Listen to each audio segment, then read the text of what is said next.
Lumabas na yung control ni Abra. Tingnan nga natin. Yo! Tingnan nga natin. Fuck that shit. Offbeat, sabi nung walang sikat na kanta tol. There's only one name that you confound. God, dinisi M-Zite! Fuck that shit. Offbeat, sabi nung walang sikat na kanta tol. There's only one name that you confound. Abra yo, yung iba. Offbeat, sabi nung walang sikat na kanta tol. One name that you can found. Oh shit! Shots fired!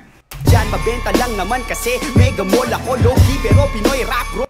Abra yo, yung iba dyan mabenta lang naman kasi mega mall ako low-key pero Pinoy rap. Yung iba dyan mabenta lang naman kasi Mega Mall. Si Gamol, si A tinutukoy niya. It's Mega Mall. Oh shit! Abra! Abra is back! Rap royalty sana all, yung iba dyan wala namang kagat. Aw-aw panay tahol ako. Ahead of my time pa rin sila up to now naghahabol. Mi sarili ko pa mismo taga-pol nakatapol. Pero go ballistic kahit gumagalaw ang bulsaya ay sa pol. Inglesin ko man o Tagalogin walang pinagkaiba. Bukod sa hulman ng utak nating magkabila. Sa'yo kibuloy parabula, sa akin kibuloy at kabala. Kung dalini hangga kibitong chakra habang kinakarma ka. Bang! Nanotech laban sa makinang deuling. Tangin na bang! Nanotech laban sa makinang diuling. Oh shit! Tangin na naging iba yung stream ko. Liit na bagay lang gayon pa man nakakapuwing. Panay-palihim na paghilang, pababadakilang bonding. Puro kwentong boring, wala man ang malapit na multi-disappointing. Bigyan ng rosas bago ma-oplax. Itong mga boplax para sa akin Roblox. Mga hanggang ngayon stilong throwback. Kung nagdududa ka pa rin, watchmen ako si Rorschach. Utang ng loob ng naive kaya naging abuse. Buti pa yung pumirma, bayad ang live streams at views. Turuan pa ako ng leksyon gamit laos na sila. Buti ko pang easy lyrics lang di yan pwede sa rap genius. O change topic sa mas relevant. Di uubra ang track sa tulad kong Rogue Elephant. O Hindi uubra ano? O change topic sa mas relevant. Di uubra ang track sa tulad kong Rogue Elephant. O deli. Hindi uubra ang track sa tulad kong Rogue Elephant. Literal ba yung pinupunto niya doon? Rogue Elephant. Rogue Elephant, ito ba yung elephant na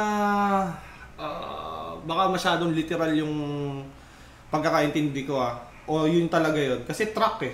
Ito ba yung mga elepanteng parang nanunugod ng truck? Tama ba? O ang bobo ng pagkaintindi ko?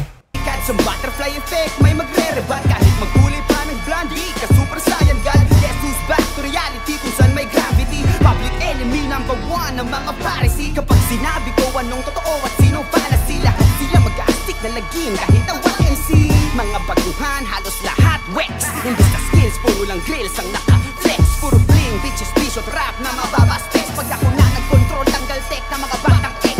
Mga umaastang gigante, kahit natukmol, hari-hari ang mga tae. Kala ko tubol mga pet. Hari-hari ang mga tae, akala ko tubol. Yung propeta peking Diyos, dapat mabundol. Ako'y dragon, tandaan niyan, lalo na control.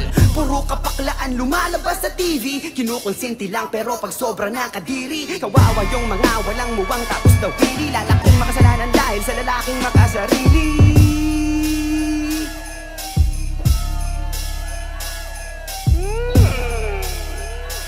Ino dinis ni Abra si M-Zite. Ano masasabi nyo? Abra versus M-Zite. Buelta Balentong. Goods yun? Goods? Grabe talaga. Sobrang daming haters talaga ni M-Zite. Wala pa akong positive comment na nabasa tungkol kay M-Zite dito sa channel ko. Ang sana sundan pa ni Abra to. Sana, ano to, album.